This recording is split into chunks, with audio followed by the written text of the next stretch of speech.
Hello guys, कैसे हैं आप सब। उम्मीद करता हूं बहुत अच्छे होंगे और पढ़ाई भी बहुत अच्छे से कर रहे होंगे। दोस्तों, स्वागत करता हूं मैं आप सबके और हमारे प्यारे से YouTube channel genius edu academy में। दोस्तों, आज की डिमांड जो आपकी थी मैंने आज पूरी कर दी है। आपने कहा था कि सर फिजिक्स के भी वीडियो बनाइए, तो मैंने 11th से स्टार्टिंग कर दी है और ये 11th के लिए फिजिक्स का पहला लेक्चर है और पहला chapter measurement unit and error analysis का है, जिसके अंदर हम मापन, मात्रक और त्रुटि विश्लेषण के बारे में पढ़ेंगे। दोस्तों, ये वीडियो आपके लिए बहुत खास होने वाला है, क्योंकि मैं ऑलरेडी बोलता हूं अपने हर वीडियो में कि जो मेरा पहला लेक्चर होता है यानी बेसिक लेक्चर जो होता है, उसके अंदर मैं हर वो चीज़ बताने की कोशिश करता हूं जो उस चैप्टर के लिए रिलेट करती है, उस चैप्टर को कह सकता हूँ मतलब अपने हिसाब से हैंडल करने का काम करती है। अगर ये आप लेक्चर नहीं देखोगे कंप्लीट, तो आपको नेक्स्ट चैप्टर में कुछ मज़ा नहीं आने वाला है, बिकॉज यहीं पर आपको पूरा बेस मिलने वाला है, पूरी फिजिक्स का बेस मिलने वाला है। इसीलिए आपको ये लेक्चर बहुत ध्यान से देखना है और नोट भी करना है। तो दोस्तों, अगर मेरे चैनल पे आप नए हैं तो चैनल को सब्सक्राइब करें, वीडियो को लाइक करें, दोस्तों के साथ शेयर करें। ठीक है, तो वीडियो को शुरू करने से पहले आपके लिए 4 मोटिवेशनल लाइन कि न संघर्ष न तकलीफ तो क्या खाक मजा है जीने में, और बड़े बड़े तूफान थम जाते हैं जब आग लगी हो सीने में। चलिए शुरू करते हैं वीडियो को। पढ़ते हैं कि सबसे पहले हमें इस वीडियो में क्या पढ़ना है। तो सबसे पहले हम जानते हैं कि फिजिकल क्वांटिटीज क्या होती हैं, जो कि इस चैप्टर की जान है, जो कि इस चैप्टर की क्या है, जान है। और जानेंगे कि फिजिकल क्वांटिटीज क्या होती हैं। तो दोस्तों, ऐसी क्वांटिटीज मैंने डिफिनीशन लिखी है, the quantities which can be measured directly और इनडायरेक्टली, या तो डायरेक्टली नाप सकते हैं या इनडायरेक्टली नाप देते हैं, उन्हें हम फिजिकल क्वांटिटीज कहते हैं। आप डिफिनीशन की तरफ ध्यान मत दीजिए, आप मेरे वर्डों और मेरी बात पे ध्यान दीजिए। देखिए, फिजिकल क्वांटिटीज मतलब भौतिक राशियों का मतलब होता है कि वो सभी क्वांटिटीज जिनको हम या तो प्रत्यक्ष या अप्रत्यक्ष, प्रत्यक्ष का मतलब डायरेक्टली का मतलब है सामने रखकर, और अप्रत्यक्ष का मतलब है सामने ना रखकर भी नाप लें। कैसे? जैसे ध्यान से सुनना मुझे। अगर आपको 2 मीटर कपड़ा नापना है तो आप कपड़े को सामने रख करके 2 मीटर नाप देते हैं, तो कपड़ा का जो मीटर आपने नापा है वो भौतिक क्वांटिटी यानी भौतिक राशि है, फिजिकल क्वांटिटी है। और इनडायरेक्टली की बात करें तो जैसे यहाँ से चंद्रमा की दूरी निकालना है, यहाँ से पिंडों की दूरी निकालना है, यहाँ से सन की डिस्टेंस निकालना है, तो ये भाई किस में आ जाती हैं? ये सब आ जाती हैं इनडायरेक्टली फिजिकल क्वांटिटीज में। मतलब जब हम किसी ऑब्जेक्ट को सामने नहीं रख पाते हैं और फिर उसका मेजरमेंट करते हैं तो उसे इनडायरेक्टली मेजरमेंट कहते हैं, और हम डायरेक्टली मेजरमेंट उसे कहते हैं जिसको हम सामने रख पाते हैं। वही चीज डिफिनीशन में लिखा है, the quantities which can be measured directly और indirectly are called physical quantities. कौन कौन सी फिजिकल क्वांटिटीज होती हैं? वेलोसिटी वेग होता है, एक्सेलरेशन त्वरण होता है, फोर्स बल होता है, लेंथ लंबाई होता है, टाइम समय होता है, और भी बहुत सारी फिजिकल क्वांटिटीज है। ऐसे मान लीजिए कि इस वर्ल्ड की लगभग सारी क्वांटिटीज क्या हैं? फिजिकल क्वांटिटीज ही हैं। क्या है? फिजिकल क्वांटिटीज ही हैं। ठीक है दोस्तों, ध्यान से आपको समझ में आया होगा फिजिकल क्वांटिटीज क्या होती हैं। आप इसका स्क्रीनशॉट ले सकते हैं, ज़्यादा कुछ इसमें बात करने वाली है नहीं, मैंने समझा दिया कि होता क्या है। अब बात करने वाले हैं टाइप्स ऑफ फिजिकल क्वांटिटीज। क्या बात करने वाले हैं?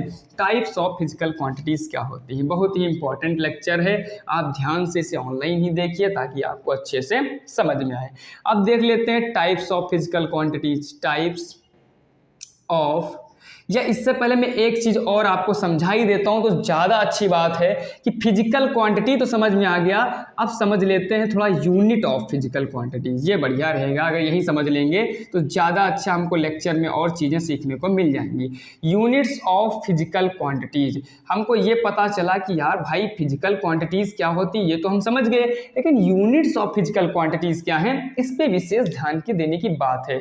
जैसे फिजिकल क्वांटिटीज़ तो ठीक है भाई, जिसको मेजर कर सकें, ठीक है बात, लेकिन यूनिट क्या होता है? यूनिट का मतलब ऐसे समझ लीजिए, किसी की जाति का बोध करा देना, मतलब किसी की कास्ट के बारे में इंट्रोडक्शन कराना, एक प्रकार से मैं कह सकता हूं ये यूनिट है।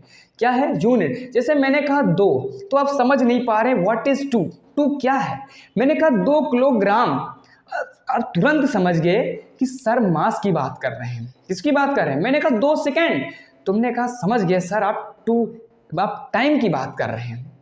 तो यूनिट क्या होता है? किसी क्वांटिटी की बेसिक कॉन्सेप्ट, या कह सकता हूं उसकी कास्ट के बारे में बता देती है। समझने की कोशिश करिए। इसका मतलब ये होता है कि भाई जो फिजिकल जो यूनिट होती है वो उस कॉस्ट के बारे में बता देती है कि भाई ये टाइम है, मास है, लेंथ है, क्या है क्या। समझ रहे हो ना? ध्यान से बात को समझने की कोशिश करिए। ठीक है, जल्दी से आप चाहे तो ये फिर से हेडिंग लगा लीजिए तुरंत।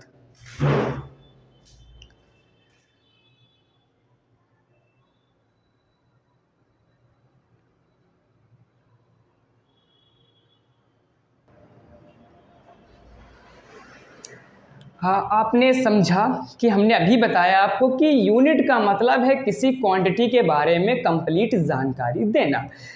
तो यूनिट आपको समझ में आया क्या होती है अच्छे से? जैसे बहुत सारी यूनिट होती है, जैसे आपने सुना होगा लेंथ। लेंथ की यूनिट आपको पता होती है क्या होती है? मीटर होती है। आपने सुना होगा वेलोसिटी। क्या सुना होगा? वेलोसिटी। वेलोसिटी की जो यूनिट होती है वो मीटर पर सेकंड होती है। क्या होती है? मीटर पर सेकंड होती है। तो यूनिट क्या बताता है? उस क्वांटिटी के बारे में कंप्लीट जानकारी देता है कि ये कहना क्या चाहती है। ऐसे समझिए, बस माइंड सेटअप करिए। बाकी डिफिनीशन आप लैंग्वेज में अगर जाएंगे बुक में तो डिफिनीशन बहुत घुमा फिरा के लिखी हुई है। आपको डिफिनीशन पे नहीं, आपको चीज़ों को समझना है। समझ में आया? चलिए, बहुत अच्छी बात अगर समझ में आया। तो यूनिट ऑफ फिजिकल क्वांटिटीज अगर समझ में आया है तो अब देख लेते हैं टाइप्स ऑफ फिजिकल क्वांटिटीज। क्या होता है? टाइप्स ऑफ फिजिकल क्वांटिटी देख लेते हैं कि कौन कौन सी फिजिकल क्वांटिटीज हो सकती हैं। Types of physical quantities. Types of physical quantities, कौन कौन सी फिजिकल क्वांटिटीज होती हैं? तो पहली होती है आपकी फंडामेंटल क्वांटिटी। कौन सी होती है? Fundamental quantity. कौन सी? Fundamental quantity. काफ़ी इंपॉर्टेंट है, इसे हम मूल राशियां भी कहते हैं। फंडामेंटल क्वांटिटीज कर लीजिए, क्या कहते हैं? मूल राशियां। हिंदी में इन्हें लिखना चाहिए, लिख लीजिए, इन्हें मूल राशियां कहती हैं। मूल का मतलब होता है जड़, रूट। ध्यान से सुनना, जड़ या रूट। अब बताइए, किसी पेड़ का अगर मैं सबसे इंपॉर्टेंट पार्ट पूछूं, उसके जीवन का सबसे इंपॉर्टेंट पार्ट, तो वो रूट ही होता है। और रूट ही ऐसा पार्ट है जो सभी से इंडिपेंडेंट होता है, जो अपना जन्म स्वयं कराता है। बाकी उसकी जो ब्रांचेज होती हैं, फ्लावर होता है, फ्रूट होते हैं, वो सब जड़ पे ही डिपेंड होते हैं, क्योंकि उन्हें रूट के थ्रू ही फूड मिलता है। बात समझते हैं? तो ऐसे ही जो फंडामेंटल क्वांटिटीज होती हैं, ये ऐसी क्वांटिटीज हैं जो इंडिपेंडेंट हैं, किसी पे डिपेंड नहीं है।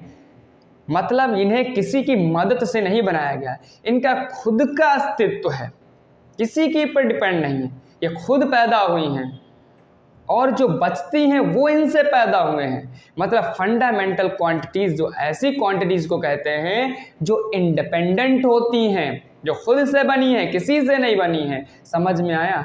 उम्मीद करता हूं आपको समझ में आया होगा। तो द क्वांटिटीज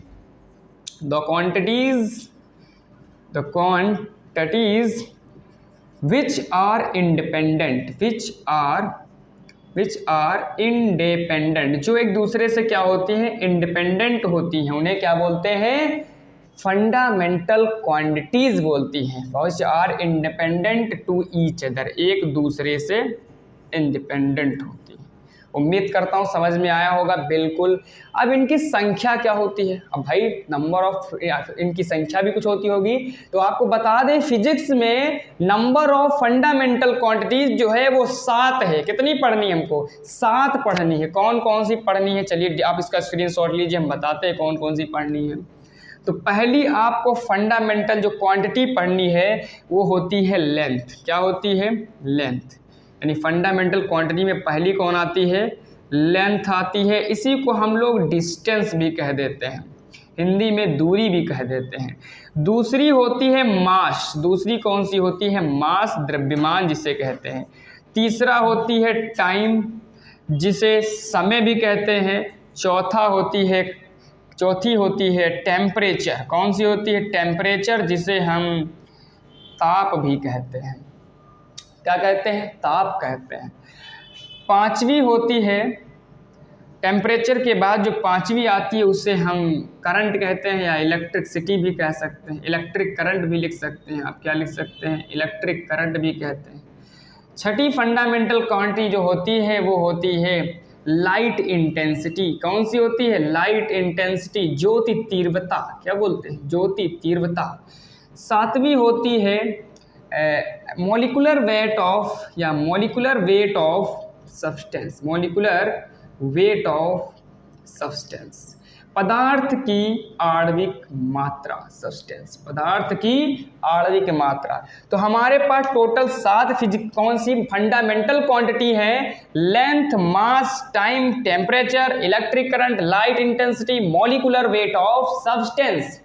ये 7 हमारे पास मूल राशियां या फंडामेंटल क्वांटिटीज हैं, जो कि इंडिपेंडेंट हैं, किसी पे डिपेंड नहीं है। सभी लोग इन्हीं पे डिपेंड हैं, 7 पे। तो ये बताइए, अगर हम ये 7 याद कर लें तो इसके अलावा जो आएंगी उनको तो कुछ याद करने की जरूरत नहीं है। भाई सोचो, अगर मैं भाई या तो इनके अलावा सारी याद करो, या तो इन 7 को याद कर लो कि फंडामेंटल क्वांटिटीज हैं, बाकी जो बची वो भी बता रहे हैं उन्हें क्या कहते हैं। तो फट से इसका स्क्रीनशॉट लीजिए, जल्दी से लीजिए।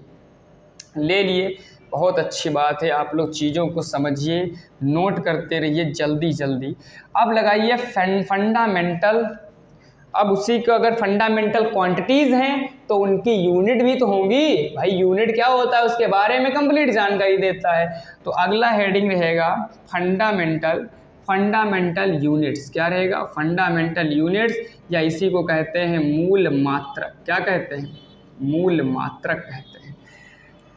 जैसे कि आपको बता दें कि मूल मात्रक का मतलब या फंडामेंटल यूनिट का मतलब होता है कि जो फंडामेंटल क्वांटिटीज़ की यूनिट होती हैं, फंडामेंटल क्वांटिटीज़ की जो यूनिट होती हैं उन्हें हम फंडामेंटल यूनिट्स कहते हैं। क्या कहते हैं? Fundamental units.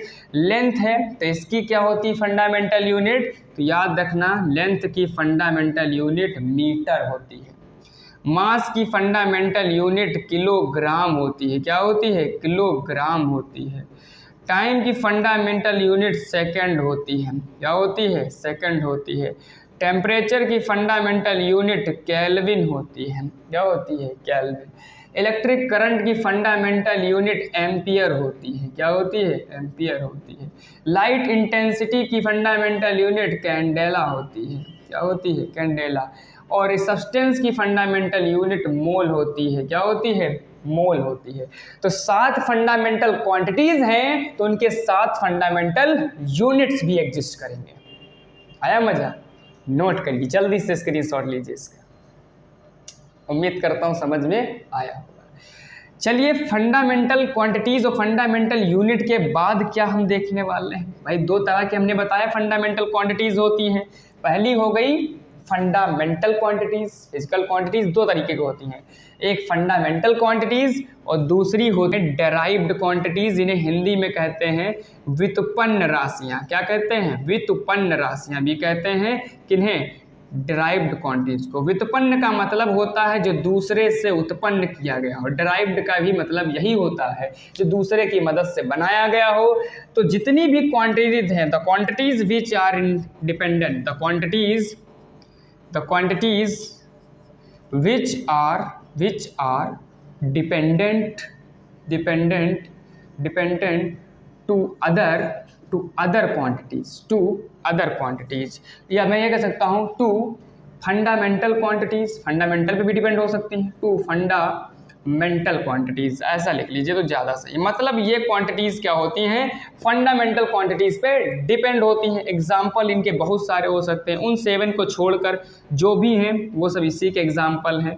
वेलोसिटी है, एक्सेलरेशन है, फोर्स है, और भी बहुत सारे एग्जाम्पल हो सकते हैं ETC। कैसे?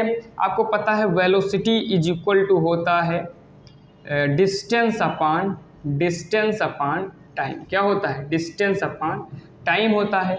आप ध्यान से देखिए तो भाई डिस्टेंस अभी लिखा ही फंडामेंटल क्वांटिटी है, टाइम फंडामेंटल क्वांटिटी है, और वेलोसिटी इन दोनों पे डिपेंड है, इसलिए ये क्या है? वेलोसिटी एक डिराइव्ड क्वांटिटी है मजा?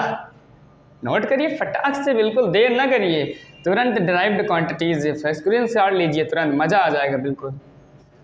चलते हैं आगे, देखते हैं क्या पढ़ना है। अब जब फंडामेंटल डिराइव्ड क्वांटिटीज़ हैं तो इनकी यूनिट भी होंगी, जिन्हें कहते हैं डिराइव्ड यूनिट्स। जैसे फंडामेंटल यूनिट वैसे होता है डिराइव्ड यूनिट्स। तो हेडिंग लगाइए, डिराइव्ड यूनिट या व्युत्पन्न मात्रक। क्या कहते हैं? व्युत्पन्न मात्रक।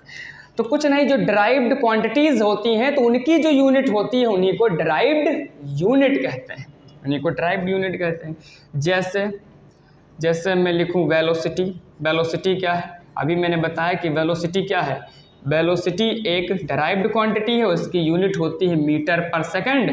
तो ये क्या है? Derived unit. ये है डिराइव्ड क्वांटिटी dq, और ये है डिराइव्ड यूनिट यानी du। क्या है? du। ऐसे मैं लिख सकता हूँ एक्सेलरेशन। एक्सेलरेशन लिख लीजिए। क्या लिख लीजिए? एक्सेलरेशन लिख लीजिए। एक्सेलरेशन की यूनिट होती है मीटर पर सेकंड स्क्वायर। होती कि नहीं होती है भाई? फोर्स लिख लीजिए। फोर्स भी क्या है? डिराइव्ड क्वांटिटी है, और इसकी यूनिट क्या होती है? न्यूटन होती है। क्या होती है? न्यूटन होती है। क्या दिक्कत है? समझो चीज़ों को, ज़्यादा डिटेल में जाने से अच्छा है आप चीज़ों को समझो। गहराई में तो चलेंगे ही भाई, आप पहले नॉर्मल चीज़ें समझो, बाद में चलते हैं गहराई में। अभी डायरेक्ट पहले गहराई का पता लगाते हैं कितना गहरा समंदर है, फिर एंट्री मारेंगे उसके अंदर, वरना डूब जाएंगे तुरंत जा करके, फिर बाहर नहीं आ पाएंगे। तो इसको नोट करिए, आपको समझ में आया होगा। डिराइव्ड और भी हो सकती है, जैसे वर्क है, तो वर्क की आपको यूनिट पता है, जूल होती है। क्या होती है? जूल होती है। तो ये जूल क्या है? डिराइव्ड यूनिट है। क्या है? डिराइव्ड यूनिट है। ठीक है, तो यहाँ तक आपको समझ में आया होगा। अब मैं ये सारा हटा रहा हूँ और आपको चीज़ों को और ज़्यादा डिटेल में थोड़ा एक्सप्लेन करता हूँ कि क्या हमको और पढ़ना है भी। तो अब हम पढ़ने वाले हैं सिस्टम ऑफ यूनिट। क्या पढ़ने वाले हैं? System of units. System of units का मतलब है कि किस किस सिस्टम में यूनिट्स को लिखा जा सकता है। क्यों? ऐसा क्यों? बिकॉज आपको बता दें, आज से 100-200 साल पहले जब साइंस नहीं थी तो भाई हम लोग यहाँ से सामान बेच रहे हैं 2 किलो, वहाँ पहुँच रहा है 1 किलो, क्योंकि वहाँ मेज़रमेंट का तरीका अलग है, हमारे यहाँ मेज़रमेंट का तरीका अलग है। भाई मैंने कहा ऑस्ट्रेलिया मुझे भेजना है गोल्ड, हमने भेजा 2 किलो, बच्चा वहाँ पहुँच रहा है 1 किलो। भाई इससे लॉस हो रहा है, व्यापारी का, बिजनेसमैन का लॉस हो रहा है। उसी प्रॉब्लम को सॉल्व करने के लिए कुछ सिस्टम ऑफ यूनिट बनाई गई है। आपको दिखाते हैं कौन कौन से सिस्टम ऑफ यूनिट है। तो पहला है CGS सिस्टम। CGS system. ये सिस्टम क्या कहता है? ये सिस्टम ये कहता है कि अगर आप CGS सिस्टम का यूज करते हैं तो ये कहता है कि मेरे यहाँ आप लेंथ को अगर नापोगे तो लेंथ को नापोगे सेंटीमीटर में। काहे में नापना है? सेंटीमीटर में नापना है, CM में नापना है। और क्या इसने कहा? G का मतलब है कि अगर आप मास को नापोगे मेरी यूनिट के अकॉर्डिंग तो आपको ग्राम में नापना पड़ेगा। काहे में नापना पड़ेगा? ग्राम में, यानी GM में नापना।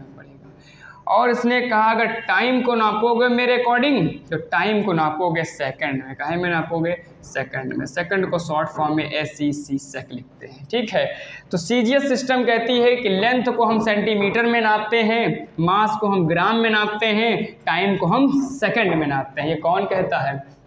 CGS सिस्टम कहता है। आपके इंडिया में और फॉरेन में भी ये CGS सिस्टम आज भी लागू है। कुछ चीज़ें हम लोग सेंटीमीटर, ग्राम और सेकंड में ही, टाइम तो वैसे भी सेकंड में ही नाप रहे हैं। तो उम्मीद कर रहा हूँ आपको समझ में आ रहा होगा कि मेजरमेंट कैसे कैसे सिस्टम ऑफ यूनिट में कर सकते हैं। और कौन सी यूनिट हो सकती है? सिस्टम ऑफ यूनिट हो सकती हैं। तो एक होती है FPS सिस्टम। कौन सा होता है? FPS। दूसरा कौन होता है? FPS system. ये भी बहुत इंपॉर्टेंट है, ध्यान से इसको भी सुन लेना। ये क्या कहता है कि लेंथ को हम फुट में नापते हैं। F का मतलब है लेंथ को हम काहे में नापते हैं? फुट में नापते हैं। और मास को हम पाउंड में नापेंगे। काहे में नापेंगे? पाउंड में नापते हैं और टाइम को हम सेकंड में ही नापेंगे जैसा कि सीजीएस वाले नापते हैं। तो ये एफपीएस सिस्टम ये कहती है कि लेंथ को हम फुट में नापते हैं, मास को हम पाउंड में नापते हैं और टाइम को हम सेकंड में ही नापते हैं। और ये ज़्यादातर जो यूनिट चलती है ये चलती है यूनाइटेड किंगडम, यानी कि आप ब्रिटेन वगैरह में बहुत ज़्यादा चलती है, क्योंकि वहाँ पर ज़्यादातर मास को क्या है में लिखा जाता है, पाउंड में लिखा जाता है, और पाउंड वहाँ की करेंसी भी है। कहाँ की? ब्रिटेन की। तो कुछ नहीं था, बेसिक था कि एफपीएस सिस्टम क्या होता है। तो बस एफ का मतलब फुट है, पी का मतलब पाउंड है, एस का मतलब सेकंड है, लंबाई को हम फुट में, द्रव्यमान को हम पाउंड में, समय को सेकंड में नापते हैं। ये कौन कहता है? एफपीएस सिस्टम कहता है। और भी कोई सिस्टम है? यस, एक और सिस्टम है जो बहुत यूजफुल है, सबसे ज़्यादा आजकल पूरी दुनिया में चल रहा है। वही क्या चल रहा है? पूरी दुनिया में छाया हुआ है। कौन सा है भाई जो पूरी दुनिया में छा गया और काफ़ी यूजफुल? इंडिया में तो सबसे ज़्यादा चल रहा है। इंडिया में तो उसके आगे कोई टिक ही नहीं सकता। कौन है भाई जो इंडिया में उसके आगे कोई टिक नहीं सकता? तो आपके मन में तुरंत आ चुका होगा, वो है MKS सिस्टम। कौन है? MKS system. कौन सा? MKS system. ये क्या कहता है कि अगर आप मेरे पास आओगे तो लेंथ को मैं मीटर में नाप के दूंगा। मीटर मतलब स्मॉल है। अगर मास को नापने आओगे तो हम इसको किलोग्राम में नाप के देंगे। काहे में देंगे? किलोग्राम मतलब केजी। और अगर टाइम को नापने आओगे तो हम इसे सेकंड में नाप के देंगे। सेकंड मतलब SE सेक, मतलब मीटर किलोग्राम सेकंड। कौन सी यूनिट कहती है? MKS यूनिट कहती है। Length measure in metre, mass measure in kilogram, time measure in second. आया होगा, दिमाग से सोचो। फिजिक्स सबसे इजी सब्जेक्ट है, बस आपको इजी वे में सोचना है, डरो मत। फिजिक्स से ज़्यादा सरल कुछ है ही नहीं, क्योंकि फिजिक्स में कुछ हाइपोथेटिकल नहीं, जो आपके पास पड़ोस में हो रहा है वही फिजिक्स है। चल रहे फिजिक्स है, खाना खा रहे फिजिक्स है, फैन चल रहा फिजिक्स है, सो रहे फिजिक्स है, बोल रहे फिजिक्स है, एनर्जी चल रही फिजिक्स है, साइकिल चला रहे फिजिक्स है। फिजिक्स सब फिजिक्स है, ध्यान दीजिए फिजिक्स पे बस। अब भाई इतनी सारी यूनिट्स तो भाई काम आ ही नहीं, क्योंकि बिकॉज ये सब यूनिट्स अलग अलग कंट्रीज़ में वर्क कर रही थी, तो और प्रॉब्लम क्रिएट हो रही थी। तो इनकी प्रॉब्लम को सॉल्व करने के लिए एक मीटिंग होती है। क्या होती है? एक मीटिंग होती है, और ये मीटिंग होती है फ्रांस के अंदर। कहाँ होती है? फ्रांस की एक राजधानी है, फ्रांस की राजधानी है पेरिस। पेरिस राजधानी है, और वहाँ पर 1971 में, ध्यान से सुनना, मुझे एक बार फिर से लिख लेता हूँ। जो अगली यूनिट है वो है पहली बात SI यूनिट। कौन सी बात है? SI यूनिट, SI सिस्टम लिख लीजिए इसे, SI सिस्टम। मैं बात कर रहा था इससे पहले SI सिस्टम लिखने से पहले कि एक देश है जिसका नाम है फ्रांस। क्या है? जिसका नाम है फ्रांस, जिसकी राजधानी है पेरिस। यहाँ पर 1971 में एक बैठक होती है, इसी से रिलेटेड, सिस्टम ऑफ यूनिट से रिलेटेड एक मीटिंग होती है, और उसमें मीटिंग में एक डिसाइड किया जाता है कि एक अलग सिस्टम ऑफ यूनिट बनेगी, जिसे हम कहेंगे standard international unit of system के नाम से जानेंगे। मतलब वो इंटरनेशनल लेवल पे वर्क करेगी। ऐसा नहीं कि एक कंट्री ये कर रहा दूसरा कंट्री वो कर रहा, ना, वो इंटरनेशनल सिस्टम पे वर्क करते, मतलब अंतर्राष्ट्रीय स्तर पे वर्क करेगी, छोटे स्तर पे नहीं। ऐसा नहीं गांव में भी यूज होगी, लेकिन ऐसा नहीं कि अपनी मनमानी उस सिस्टम में कोई नहीं करेगा। जो हम डिसाइड करेंगे वही आपको मानना पड़ेगा। 1971 में मीटिंग होती है पेरिस के अंदर, जो कि है फ्रांस, एक देश है इस अर्थ की। अब भाई मीटिंग होती है तो ये लोग क्या करते हैं? डिसाइड करते हैं 7 फंडामेंटल यूनिट्स। कितनी? 7 फंडामेंटल यूनिट डिसाइड करते हैं। कितनी fundamental units? 7 fundamental unit decide करते हैं, और 2 कॉम्प्लीमेंट यूनिट डिसाइड करते हैं। क्या याद करते हैं? 2 कॉम्प्लीमेंट यूनिट डिसाइड करते हैं। अब कहोगे सर फंडामेंटल यूनिट्स तो आपने अभी पढ़ा दी है, जो फंडामेंटल क्वांटिटीज़ हैं उनकी यूनिट को फंडामेंटल यूनिट कहते हैं। लेकिन ये क्या आ गए? 2 कॉम्प्लीमेंट यूनिट। कॉम्प्लीमेंट का मतलब हिंदी में होता है पूरक मात्रक, और इनकी संख्या है 2। एक है रेडियन, एक का नाम है रेडियन, तो दूसरे का नाम है स्टेरेडियन। एक का नाम है रेडियन, तो दूसरे का नाम है स्टेरेडियन। ये किसने डिसाइड किया? SI सिस्टम ने। 1971 में 7 फंडामेंटल यूनिट डिसाइड किए, 2 कॉम्प्लीमेंट्स यूनिट डिसाइड किए। जो 7 फंडामेंटल यूनिट डिसाइड किए थे वो कौन कौन से थे ज़रा देख लेते हैं। जल्दी से मैं इसको रफ कर रहा हूँ, इसे मत नोट कीजिए, मैंने समझाने के लिए लिखा हूँ। जो 7 फंडामेंटल यूनिट डिसाइड किए थे कौन कौन से थे?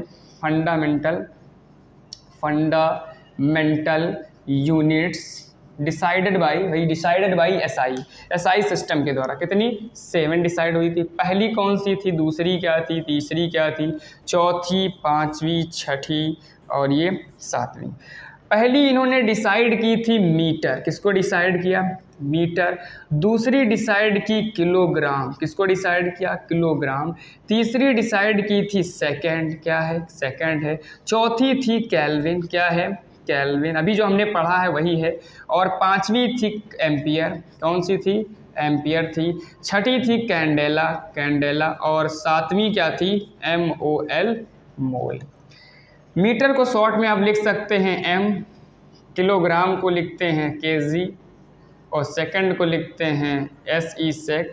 केल्विन को K भी बना सकते हैं, एम्पियर को A भी बना सकते हैं, कैंडेला को CD भी बना सकते हैं और मोल को कैपिटल M बना सकते हैं।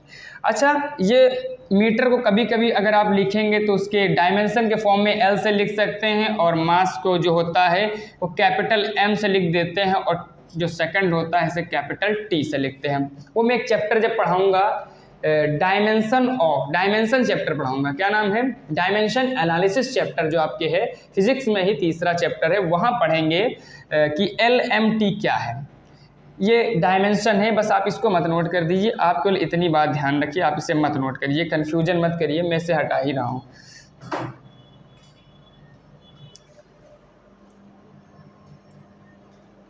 ठीक है, थोड़ा दिक्कत हो गई, सॉरी, कैमरा में थोड़ा सॉरी। ये मैं हटा ही रहा हूँ क्योंकि मैं सोच रहा हूँ कि ये आप कंफ्यूजन ना हो कि आपने सर अभी नीचे M लिखा फिर आगे भी आप M बता रहे हैं। वो हम बताएंगे ऐसा क्या है कि एम्पियर के मैंने A क्यों लिखा है, वो हम डायमेंशन चैप्टर जहाँ पढ़ेंगे वहाँ पर मैं कंप्लीट कर दूंगा। बस आप इतना याद रखिए, हमारे पास 7 फंडामेंटल यूनिट्स हैं जो आपके सामने लिखी हैं और 2 हमारे पास क्या हैं? 2 हमारे पास कॉम्प्लीमेंट यूनिट है। कौन सी यूनिट? Complement unit. अब कॉम्प्लीमेंट यूनिट्स 2 कौन है? पहली है आपकी रेडियन। पहली कौन सी है? रेडियन। और दूसरी आपकी है स्टे रेडियन। कौन सी है? Stay radian. यानी पहली है रेडियन और दूसरी है स्टे रेडियन। दोस्तों यहाँ तक आपको अगर चीज़ें डेराइव्ड क्वांटिटीज़, इन्हें हिंदी में कहते हैं व्युत्पन्न राशियाँ। क्या कहते हैं? व्युत्पन्न राशियाँ भी कहते हैं। किन्हें? डिराइव्ड क्वांटिटीज को। व्युत्पन्न का मतलब होता है जो दूसरे से उत्पन्न किया गया हो। डिराइव्ड का भी मतलब यही होता है जो दूसरे की मदद से बनाया गया हो। तो जितनी भी क्वांटिटीज हैं, the quantities which are independent, the quantities which are dependent to other quantities, या मैं ये कह सकता हूँ टू फंडामेंटल क्वांटिटीज। फंडामेंटल पे भी डिपेंड हो सकती हैं। टू फंडामेंटल क्वांटिटीज, ऐसा लिख लीजिए तो ज़्यादा सही। मतलब ये क्वांटिटीज़ क्या होती हैं? फंडामेंटल क्वांटिटीज़ पे डिपेंड होती हैं। एग्जाम्पल इनके बहुत सारे हो सकते हैं, उन 7 को छोड़कर जो भी हैं वो सब इसी के एग्जाम्पल हैं। वेलोसिटी है, एक्सेलरेशन है, फोर्स है और भी बहुत सारे एग्जाम्पल हो सकते हैं ETC। कैसे? आपको पता है वेलोसिटी इज इक्वल टू होता है डिस्टेंस अपॉन टाइम। क्या होता है? डिस्टेंस अपॉन टाइम होता है। आप ध्यान से देखिए तो भाई डिस्टेंस अभी लिखा ही फंडामेंटल क्वांटिटी है, टाइम फंडामेंटल क्वांटिटी है और वेलोसिटी इन दोनों पे डिपेंड है, इसलिए ये क्या है? वेलोसिटी एक डिराइव्ड क्वांटिटी है। मज़ा? नोट करिए फटाक से, बिल्कुल देर ना करिए, तुरंत डिराइव्ड क्वांटिटीज स्क्रीनशॉट लीजिए, तुरंत मज़ा आ जाएगा। बिल्कुल चलते हैं आगे, देखते हैं क्या पढ़ना है। अब जब फंडामेंटल डिराइव्ड क्वांटिटीज़ हैं तो इनकी यूनिट भी होंगी जिन्हें कहते हैं डिराइव्ड यूनिट्स। जैसे फंडामेंटल यूनिट वैसे होता है डिराइव्ड यूनिट्स। तो हेडिंग लगाइए डिराइव्ड यूनिट या व्युत्पन्न मात्रक। क्या कहते हैं? व्युत्पन्न मात्रक। तो कुछ नहीं, जो डिराइव्ड क्वांटिटीज़ होती हैं तो उनकी जो यूनिट होती है उन्हीं को डिराइव्ड यूनिट कहते हैं। जैसे जैसे मैं लिखूं वेलोसिटी, वेलोसिटी क्या है, अभी मैंने बताया कि वेलोसिटी क्या है, वेलोसिटी एक डराइव्ड क्वांटिटी है, उसकी यूनिट होती है मीटर पर सेकंड। तो ये क्या है, ड्राइव्ड यूनिट, ये है ड्राइव्ड क्वांटिटी डी क्यू, और ये है ड्राइव्ड यूनिट यानी डी यू, क्या है डी यू। ऐसे मैं लिख सकता हूँ एक्सेलरेशन, एक्सेलरेशन लिख लीजिए, क्या लिख लीजिए, एक्सेलरेशन लिख लीजिए। एक्सेलरेशन की यूनिट होती है मीटर पर सेकंड स्क्वायर, होती कि नहीं होती है भाई। फोर्स लिख लीजिए, फोर्स भी क्या है, ड्राइव्ड क्वांटिटी है, और इसकी यूनिट क्या होती है, न्यूटन होती है, क्या होती है, न्यूटन होती है। क्या दिक्कत है, समझो चीज़ों को, ज़्यादा डिटेल में जाने से अच्छा है आप चीज़ों को समझो, गहराई में तो चलेंगे ही भाई, आप पहले नॉर्मल चीज़ें समझो, बाद में चलते हैं गहराई में। अभी डायरेक्ट पहले गहराई का पता लगाते हैं कितना गहरा समंदर है, फिर एंट्री मारेंगे उसके अंदर, वरना डूब जाएंगे तुरंत जा करके, फिर बाहर नहीं आ पाएंगे। तो इसको नोट करिए, आपको समझ में आया होगा। डिराइव्ड और भी हो सकती है, जैसे वर्क है, तो वर्क की आपको यूनिट पता है, जूल होती है, क्या होती है, जूल होती है। तो ये जूल क्या है, ड्राइव्ड यूनिट है, क्या है, ड्राइव्ड यूनिट है। ठीक है, तो यहाँ तक आपको समझ में आया होगा। अब मैं ये सारा हटा रहा हूँ और आपको चीज़ों को और ज़्यादा डिटेल में थोड़ा एक्सप्लेन करता हूँ कि क्या हमको और पढ़ना है भी। तो अब हम पढ़ने वाले हैं सिस्टम ऑफ यूनिट। क्या पढ़ने वाले हैं, system of units. System of units का मतलब है कि किस किस सिस्टम में यूनिट्स को लिखा जा सकता है। क्यों, ऐसा क्यों, बिकॉज आपको बता दें, आज से 100-200 साल पहले जब साइंस नहीं थी तो भाई हम लोग यहाँ से सामान बेच रहे हैं 2 किलो, वहाँ पहुँच रहा है 1 किलो, क्योंकि वहाँ मेज़रमेंट का तरीका अलग है, हमारे यहाँ मेज़रमेंट का तरीका अलग है। भाई मैंने कहा ऑस्ट्रेलिया मुझे भेजना है गोल्ड, हमने भेजा 2 किलो, बच्चा वहाँ पहुँच रहा है 1 किलो। भाई इससे लॉस हो रहा है, व्यापारी का, बिजनेसमैन का लॉस हो रहा है। उसी प्रॉब्लम को सॉल्व करने के लिए कुछ सिस्टम ऑफ यूनिट बनाई गई है। आपको दिखाते हैं कौन कौन से सिस्टम ऑफ यूनिट हैं। तो पहला है सीजीएस सिस्टम, CGS सिस्टम। ये सिस्टम क्या कहता है, ये सिस्टम ये कहता है कि अगर आप सीजीएस सिस्टम का यूज करते हैं तो ये कहता है कि मेरे यहाँ आप लेंथ को अगर नापोगे तो लेंथ को नापोगे सेंटीमीटर में। काहे में नापना है, सेंटीमीटर में नापना है, सीएम में नापना है। और क्या इसने कहा, जी का मतलब है कि अगर आप मास को नापोगे मेरी यूनिट के अकॉर्डिंग तो आपको ग्राम में नापना पड़ेगा। काहे में नापना पड़ेगा, ग्राम में, यानी जीएम में नापना। और इसने कहा अगर टाइम को नापोगे मेरे अकॉर्डिंग तो टाइम को नापोगे सेकंड में। काहे में नापोगे, सेकंड में। सेकंड को शॉर्ट फॉर्म में SEC सेक लिखते हैं। ठीक है, तो सीजीएस सिस्टम कहती है कि लेंथ को हम सेंटीमीटर में नापते हैं, मास को हम ग्राम में नापते हैं, टाइम को हम सेकंड में नापते हैं। ये कौन कहता है, सीजीएस सिस्टम कहता है। आपके इंडिया में और फॉरेन में भी ये सीजीएस सिस्टम आज भी लागू है। कुछ चीज़ें हम लोग सेंटीमीटर, ग्राम और सेकंड में ही, टाइम तो वैसे भी सेकंड में ही नाप रहे हैं। तो उम्मीद कर रहा हूँ आपको समझ में आ रहा होगा कि मेजरमेंट कैसे कैसे सिस्टम ऑफ यूनिट में कर सकते हैं। और कौन सी यूनिट हो सकती है, सिस्टम ऑफ यूनिट हो सकती हैं, तो एक होती है FPS सिस्टम। कौन सा होता है, FPS। दूसरा कौन होता है, FPS सिस्टम। ये भी बहुत इंपॉर्टेंट है, ध्यान से इसको भी सुन लेना। ये क्या कहता है कि लेंथ को हम फुट में नापते हैं। F का मतलब है लेंथ को हम काहे में नापते हैं, फुट में नापते हैं। और मास को हम पाउंड में नापेंगे। काहे में नापेंगे, पाउंड में नापते हैं। और टाइम को हम सेकंड में ही नापेंगे, जैसा कि सीजीएस वाले नापते हैं। तो ये FPS सिस्टम ये कहती है कि लेंथ को हम फुट में नापते हैं, मास को हम पाउंड में नापते हैं, और टाइम को हम सेकंड में ही नापते हैं। और ये ज़्यादातर जो यूनिट चलती है, ये चलती है यूनाइटेड किंगडम, यानी कि आप ब्रिटेन वगैरह में बहुत ज़्यादा चलती है, क्योंकि वहाँ पर ज़्यादातर मास को क्या है में लिखा जाता है, पाउंड में लिखा जाता है। और पाउंड वहाँ की करेंसी भी है, कहाँ की, ब्रिटेन की। तो कुछ नहीं था, बेसिक था कि FPS सिस्टम क्या होता है। तो बस F का मतलब फुट है, P का मतलब पाउंड है, S का मतलब सेकंड है। लंबाई को हम फुट में, द्रव्यमान को हम पाउंड में, समय को सेकंड में नापते हैं। ये कौन कहता है, FPS सिस्टम कहता है। और भी कोई सिस्टम है, यस, एक और सिस्टम है जो बहुत यूजफुल है, सबसे ज़्यादा आजकल पूरी दुनिया में चल रहा है। वही क्या चल रहा है, पूरी दुनिया में छाया हुआ है। कौन सा है भाई जो पूरी दुनिया में छा गया और काफ़ी यूजफुल, इंडिया में तो सबसे ज़्यादा चल रहा है। इंडिया में तो उसके आगे कोई टिक ही नहीं सकता। कौन है भाई जो इंडिया में उसके आगे कोई टिक नहीं सकता, तो आपके मन में तुरंत आ चुका होगा, वो है MKS सिस्टम। कौन है, एस सिस्टम। कौन सा? MKS system. ये क्या कहता है कि अगर आप मेरे पास आओगे तो लेंथ को मैं मीटर में नाप के दूंगा, मीटर मतलब स्मॉल है। अगर मास को नापने आओगे तो हम इसको किलोग्राम में नाप के देंगे। काहे में देंगे? किलोग्राम मतलब केजी। और अगर टाइम को नापने आओगे तो हम इसे सेकंड में नाप के देंगे, सेकंड मतलब SI सेक, मतलब मीटर किलोग्राम सेकंड। कौन सी यूनिट कहती है? MKS यूनिट कहती है। Length measure in metre, mass measure in kilogram, time measure in second. आया होगा, दिमाग से सोचो। फिजिक्स सबसे इजी सब्जेक्ट है, बस आपको इजी वे में सोचना है, डरो मत। फिजिक्स से ज़्यादा सरल कुछ है ही नहीं, क्योंकि फिजिक्स में कुछ हाइपोथेटिकल नहीं, जो आपके पास पड़ोस में हो रहा है वही फिजिक्स है। चल रहे फिजिक्स है, खाना खा रहे फिजिक्स है, फैन चल रहा फिजिक्स है, सो रहे फिजिक्स है, बोल रहे फिजिक्स है, एनर्जी चल रही फिजिक्स है, साइकिल चला रहे फिजिक्स है, फिजिक्स सब फिजिक्स है। ध्यान दीजिए फिजिक्स पे बस।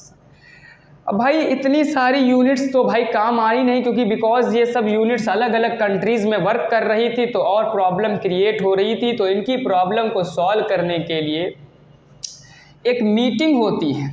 क्या होती है? एक मीटिंग होती है, और ये मीटिंग होती है फ्रांस के अंदर। कहाँ होती है? फ्रांस की एक राजधानी है, फ्रांस की राजधानी है Paris.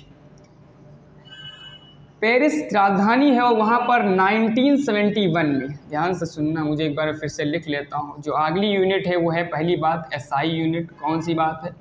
SI unit, SI system लिख लीजिए इसे, SI सिस्टम। मैं बात कर रहा था इससे पहले SI सिस्टम लिखने से पहले कि एक देश है जिसका नाम है फ्रांस। क्या है? इसका नाम है फ्रांस, जिसकी राजधानी है पेरिस। यहाँ पर 1971 में एक बैठक होती है, इसी से रिलेटेड, सिस्टम ऑफ यूनिट से रिलेटेड एक मीटिंग होती है, और उसमें मीटिंग में एक डिसाइड किया जाता है कि एक अलग सिस्टम ऑफ यूनिट बनेगी, जिसे हम कहेंगे standard international unit of system के नाम से जानेंगे। मतलब वो इंटरनेशनल लेवल पे वर्क करेगी। ऐसा नहीं कि एक कंट्री ये कर रहा दूसरा कंट्री वो कर रहा, ना, वो इंटरनेशनल सिस्टम पे वर्क करते, मतलब अंतर्राष्ट्रीय स्तर पे वर्क करेगी, छोटे स्तर पे नहीं। ऐसा नहीं गांव में भी यूज होगी, लेकिन ऐसा नहीं कि अपनी मनमानी उस सिस्टम में कोई नहीं करेगा। जो हम डिसाइड करेंगे वही आपको मानना पड़ेगा। 1971 में मीटिंग होती है पेरिस के अंदर, जो कि है फ्रांस, एक देश है इस अर्थ की। अब भाई मीटिंग होती है तो ये लोग क्या करते हैं? डिसाइड करते हैं 7 फंडामेंटल यूनिट्स। कितनी? 7 फंडामेंटल यूनिट डिसाइड करते हैं। कितनी fundamental units? 7 fundamental unit decide करते हैं, और 2 कॉम्प्लीमेंट यूनिट डिसाइड करते हैं। क्या याद करते हैं? 2 कॉम्प्लीमेंट यूनिट डिसाइड करते हैं। अब कहोगे सर फंडामेंटल यूनिट्स तो आपने अभी पढ़ा दी है, जो फंडामेंटल क्वांटिटीज़ हैं उनकी यूनिट को फंडामेंटल यूनिट कहते हैं। लेकिन ये क्या आ गए? 2 कॉम्प्लीमेंट यूनिट। कॉम्प्लीमेंट का मतलब हिंदी में होता है पूरक मात्रक, और इनकी संख्या है 2। एक है रेडियन, एक का नाम है रेडियन, तो दूसरे का नाम है स्टेरेडियन। एक का नाम है रेडियन, तो दूसरे का नाम है स्टेरेडियन। ये किसने डिसाइड किया? SI सिस्टम ने 1971 में 7 फंडामेंटल यूनिट डिसाइड किए, 2 कॉम्प्लीमेंट यूनिट डिसाइड किए। जो 7 फंडामेंटल यूनिट डिसाइड किए थे वो कौन कौन से थे, ज़रा देख लेते हैं। जल्दी से मैं इसको रफ कर रहा हूँ, इसे मत नोट कीजिए, मैंने समझाने के लिए लिखा हूँ। जो 7 फंडामेंटल यूनिट डिसाइड किए थे, कौन कौन से थे? Fundamental units decided by SI system के द्वारा। कितनी? 7 डिसाइड हुई थी। पहली कौन सी थी, दूसरी क्या थी, तीसरी क्या थी, चौथी, पांचवी, छठी और ये 7वीं। पहली इन्होंने डिसाइड की थी मीटर। किसको डिसाइड किया? मीटर। दूसरी डिसाइड की किलोग्राम। किसको डिसाइड किया? किलोग्राम। तीसरी डिसाइड की थी सेकंड। क्या है? सेकंड है। चौथी थी केल्विन। क्या है? केल्विन। अभी जो हमने पढ़ा है वही है। और 5वीं थी एम्पियर। कौन सी थी? एम्पियर थी। छठी थी कैंडेला। और 7वीं क्या थी? MOL, मोल। मीटर को शॉर्ट में आप लिख सकते हैं M, किलोग्राम को लिखते हैं kg, और सेकंड को लिखते हैं SE सेक, केल्विन को K भी बना सकते हैं, एम्पियर को A भी बना सकते हैं, कैंडेला को CD बना सकते हैं और मोल को कैपिटल M बना सकते हैं। अच्छा, ये मीटर को कभी कभी अगर आप लिखेंगे तो उसके डायमेंशन के फॉर्म में L से लिख सकते हैं और मास को जो होता है वो कैपिटल M से लिख देते हैं और जो सेकंड होता है इसे कैपिटल T से लिखते हैं। वो मैं एक चैप्टर जब पढ़ाऊँगा डायमेंशन चैप्टर पढ़ाऊंगा, क्या नाम है, डायमेंशन एनालिसिस चैप्टर जो आपके है फिजिक्स में ही तीसरा चैप्टर है, वहाँ पढ़ेंगे कि LMT क्या है। ये डायमेंशन है, बस आप इसको मत नोट कर दीजिए, आप केवल इतनी बात ध्यान रखिए, आप इसे मत नोट करिए, कन्फ्यूजन मत करिए, मैं इसे हटा ही रहा हूँ।